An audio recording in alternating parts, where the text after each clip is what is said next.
Hello everybody, Veda Dave here, coming to you from the beautiful Lake Paris, California, with a few words about this upcoming solar eclipse in Aries happening this Saturday. That's the 30th of April 2022 at about 1:30 in the afternoon, 1:28 Mountain Time. And this partial solar eclipse is visible over the southwestern part of South America, like the coast of Chile and part of Antarctica. And so very few of you who see this or listen to this will be able to see it, but know that it's happening that day.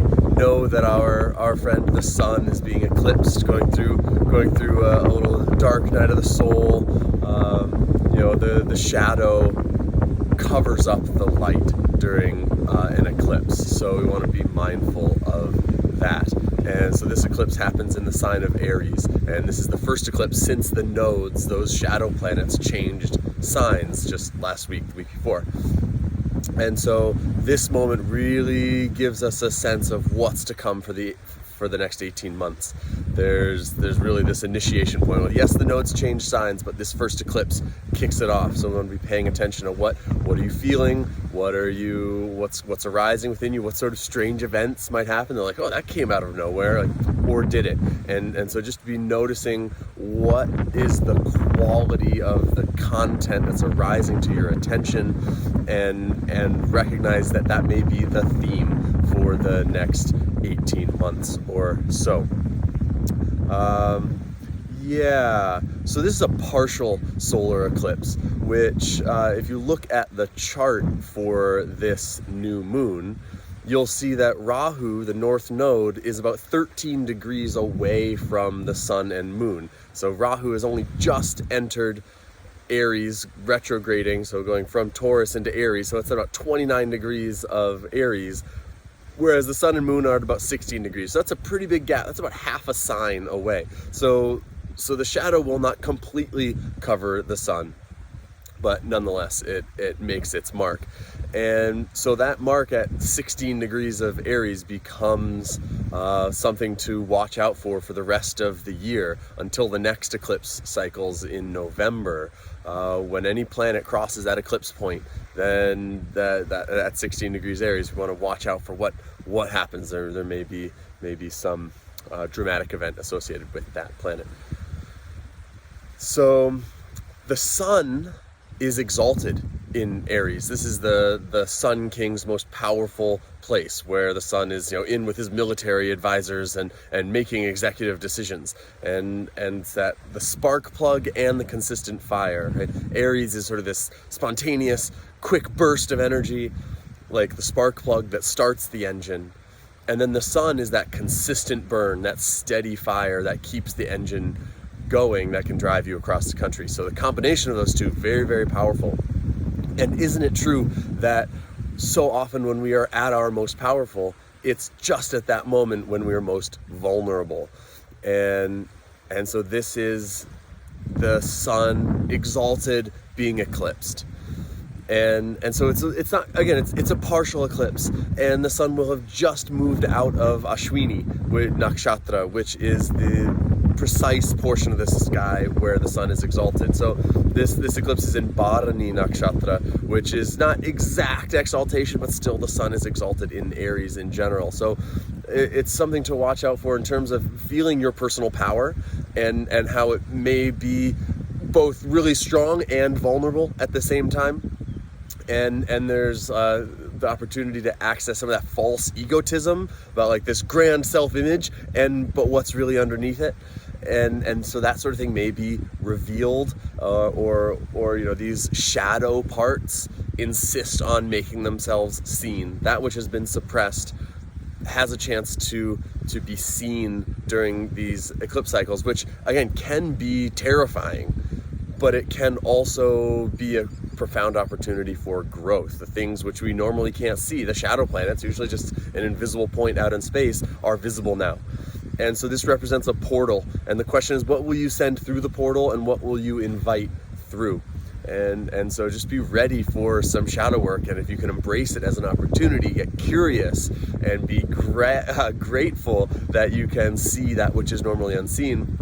There's a really, really big opportunity for profound growth and profound digestion of that, digestion and integration, right? And the sun is that digestive fire. It is the largest source of heat in the solar system, and so it's very much connected to our own vitality, our own digestive fire, Agni in Ayurveda. And so again, watch your digestion this weekend. Be very attentive to what's happening. Fast. If you're not hungry, don't eat. And this is one of the traditional observances for an eclipse is to fast. And so generally just be gentle with yourself, pay close attention, tend to your digestive fire as a way of honoring the sun, and just think about the sun. It'll be 1:30 in the afternoon Mountain Time, and when the sun is being eclipsed. So you'll be able to see it, you'll be able to see the sun. And so maybe just send a few prayers, send a few supportive thoughts, as if you have a friend who's just, having a little visit to the hospital, that sort of thing. You don't have to do anything. The doctors are going to take care of them, but just send them some good energy. And you can do that outwardly to the sun. You can do that inwardly with your digestive fire. Okay, so the theme of this eclipse is outer work for inner transformation. So the question is, what do you need to do out in the world that will accelerate your development, your spiritual evolution, to help you become the person that you know yourself to be? Okay, so the thing about being on the beach is that there are no power outlets, so lost power there. So here we are. Just a few more thoughts to finish up. And so yes, this eclipse is in the nakshatra Bharani, and that word Bharani shares etymological roots with the word to bear, as in to bear a burden, or to bear the fruits of our actions, to bear the consequences. And so one thing to watch out for during this eclipse is impulsive actions, especially regarding sex.